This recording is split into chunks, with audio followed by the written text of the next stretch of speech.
ఫలితాలన్నీ ఇంకా దాదాపుగా కొలిక్కొస్తా ఉన్నట్టున్నాయి.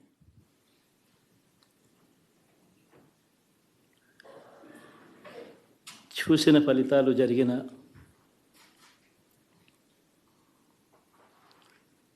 పరిస్థితులు చూస్తే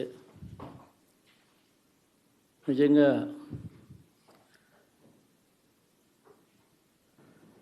ఆశ్చర్యంగా కూడా ఉన్నాయి.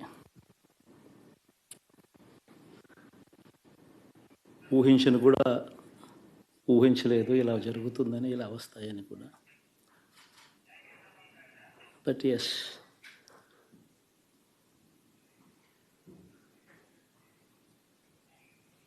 అమ్మఒడి అందుకున్న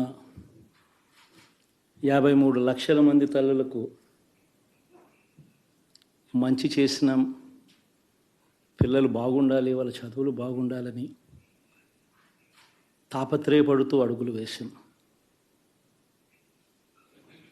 మరి అక్క చెల్లెమ్మల ఓట్లు ఏమయ్యాయో తెలీదు.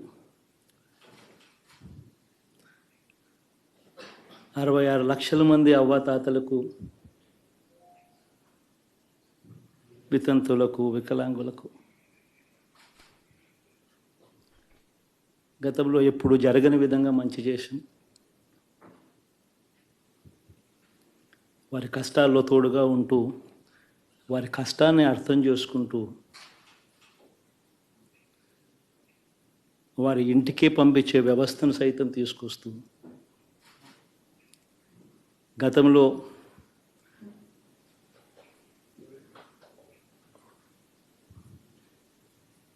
మా ప్రభుత్వం అధికారంలోకి రాకమునుపు ఇస్తా ఉన్న చాలని పెన్షన్ నుంచి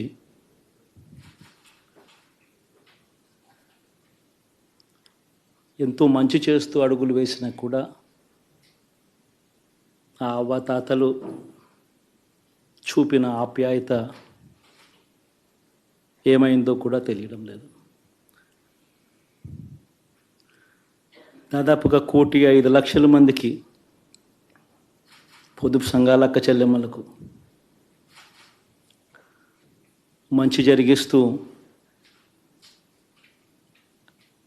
వారి కష్టాలనే మా కష్టాలుగా భావిస్తూ, ఇచ్చిన ఏ మాట తప్పకుండా అన్ని రకాలుగా వాళ్ళకు అండగా ఉంటూ, ఆసరాతో తోడుగా ఉన్నాం,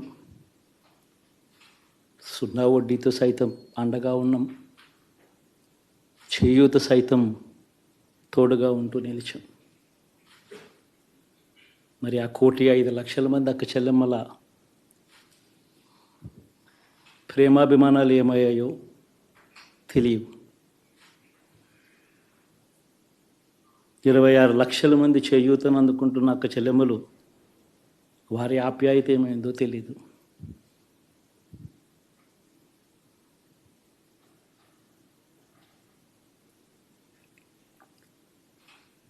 పిల్లల చదువుల కోసం ఏ తల్లి ఏ తండ్రి ఇబ్బంది పడకూడదు అని మొట్టమొదటిసారిగా పూర్తి ఫీజులు ఇస్తూ తీసుకొచ్చి అందగా నిలిచాం. చదువుల్లో ఎప్పుడూ చూడని మార్పులు తీసుకొచ్చాం. దాదాపుగా 12 లక్షలు మందికి సంవత్సరానికి మంచి జరిగిస్తూ, ఆ పిల్లలు ఆ తల్లుల అభిమానం ఏమైందో కూడా తెలియదు.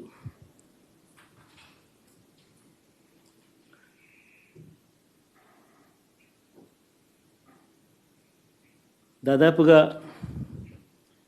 54 లక్షల మంది రైతన్నలకు గతంలో ఎప్పుడూ చూడని విధంగా, జరగని విధంగా పెట్టుబడికి సహాయంగా అందించే కార్యక్రమం మొట్టమొదటిగా జరిగింది మన ప్రభుత్వం వచ్చాకే.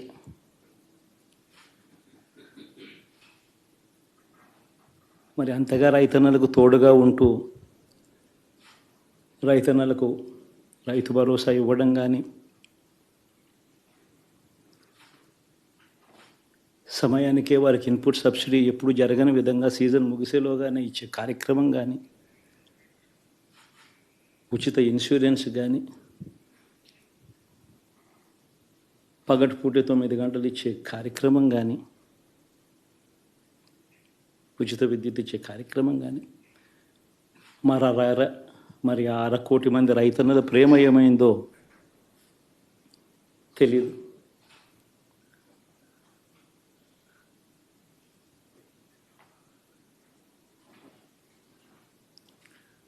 మరి ఇన్ని కోట్ల మందికి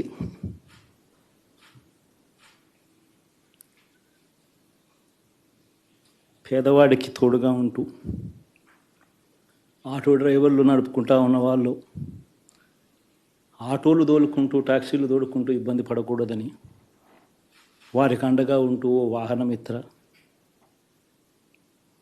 నేతన్నలకు అండగా ఉంటూ ఓ నేతన్న నేస్తం, మత్స్యకారులకు తోడుగా ఉంటూ మత్స్యకార భరోసా, ఫుట్పాత్ మీద చిన్న చిన్న ఇడ్లీ షాపులు పెట్టుకొని నడుపుకుంటూ, చిన్న చిన్న బంకులు పెట్టుకొని నడుపుకుంటూ, చిన్న చిన్న వ్యాపారాలు చేసుకుంటా ఉన్న వీళ్లకు, నా అక్క చెల్లెమ్మలకు, నా అన్నదమ్మలకు మంచి జరగాలని ఆరాటపడుతూ వాళ్ళకు ఒక తోడు, నా రజకులకు, నా నాయి బ్రాహ్మణులకు, నా టైలర్లకు అని అండగా ఉంటూ వారికి ఒక చేదోడు. మరి ఇన్ని లక్షల మందికి ఇంత మంచి చేసి, ఇన్ని కోట్ల మందికి, లక్షలు కూడా కాదు, కోట్ల మందికి మంచి జరిగించి, ఎప్పుడు జరగని విధంగా మేనిఫెస్టో అంటే ఒక చెత్తబుట్టలో పడేసే డాక్యుమెంట్ కాదు. ఒక మేనిఫెస్టో అంటే ఒక బైబిల్ అని, ఒక ఖురాన్ అని, ఒక భగవద్గీత అని మొట్టమొదటి రోజు నుంచి కూడా భావిస్తూ ఏకంగా 99% వాగ్దానాలు అమలు చేసి అంతే చిత్తశుద్ధితో ఆ మేనిఫెస్టోను కూడా అక్క చెల్లెమ్మల ఇంట్లోకి తీసుకొని వెళ్ళి చూపించి మీరే టిక్కు పెట్టండి అనే నిబద్ధత గల ప్రభుత్వంగా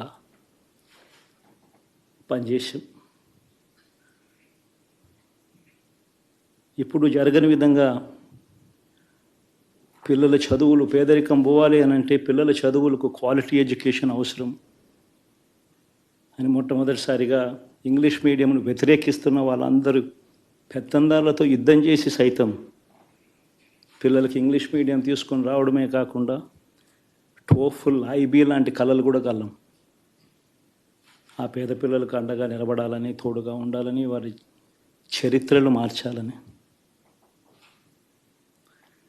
ఎప్పుడు చూడని విధంగా గ్రామ స్థాయిలోనే సచివాలయ వ్యవస్థ, వాలంటీర్ల వ్యవస్థ తీసుకొచ్చి ప్రతి ఇంటికి సేవలు అందించే కార్యక్రమం చేశాం. వివక్ష లేకుండా, కరప్షన్ లేకుండా దాదాపుగా 2,70,000 కోట్ల రూపాయల పైచిలకు ఇంటి వద్దకి అందించగలిగాం.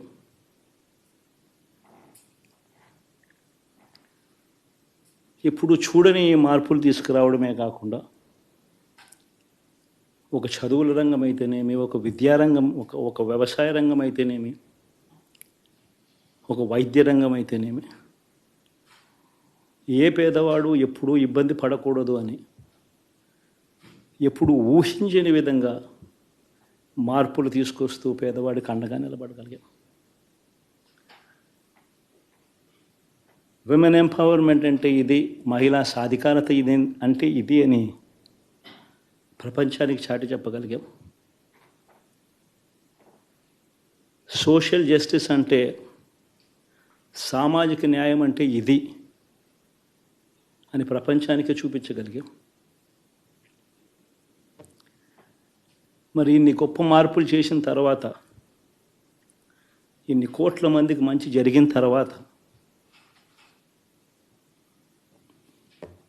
మరి అభిమానం ఏమైందో, ఆప్యాయత ఏమైందో తెలీదు.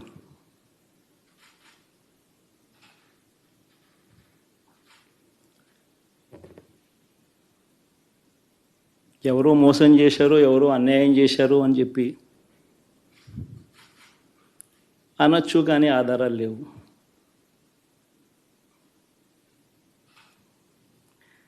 ఏం జరిగిందో దేవుడికి తెలుసు. పెద్ద నేనైతే చేయగలిగింది ఏమీ లేదు. ప్రజల తీర్పు తీసుకుంటాం, కానీ మంచి చేయడానికి మాత్రం ప్రజలకు తోడుగా ఖచ్చితంగా ఉంటాం. వాయిస్ ఆఫ్ ది వాయిస్లెస్ కింద ఈ పార్టీ తాను చేయాల్సిన పని తప్పకుండా చేస్తుంది. పేదవాడికి అండగా ఉండే కార్యక్రమంలో ఎప్పుడూ కూడా పేదవాడికి తోడుగా ఉంటూ గలం విప్పుతుంది, పేదవాడికి అండగా నిలుస్తుంది. పెద్ద పెద్ద వాళ్ళ కూటమి ఇది, ఢిల్లీలో సైతం శాసించే పరిస్థితుల్లో ఉన్న కూటమి ఇది. ఆ కూటమిలో ఉన్న బీజేపీకి, ఆ కూటమిలో ఉన్న చంద్రబాబు గారికి, ఆ కూటమిలో ఉన్న పవన్ కళ్యాణ్ గారికి, అందరికీ కూడా వాళ్ళ గొప్ప విజయానికి అభినందనలు.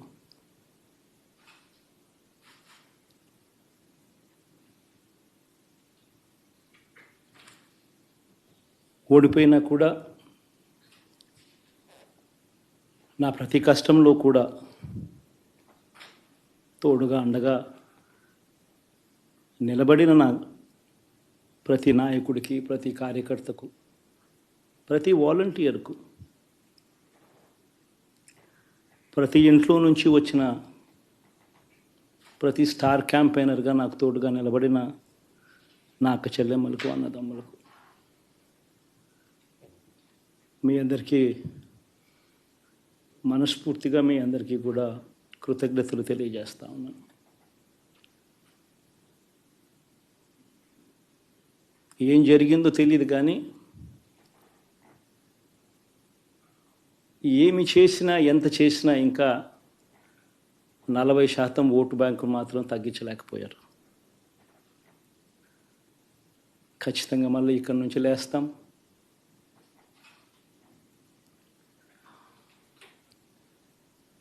మళ్ళీ ఇక్కడి నుంచి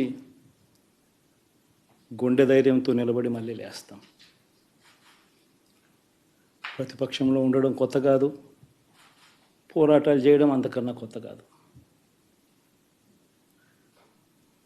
నా రాజకీయ జీవితం అంతా కూడా ప్రతిపక్షంలోనే గడిపా,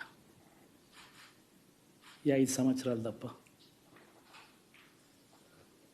పోరాటాలే చేశా. రాజకీయ జీవితంలో ఎవడు చూడని కష్టాలు కూడా అనుభవించా.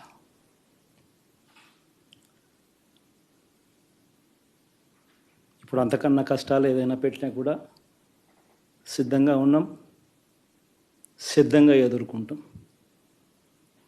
ఆల్ ది వెరీ బెస్ట్ గవర్నమెంట్లోకి వచ్చిన వాళ్ళకు. Thank you.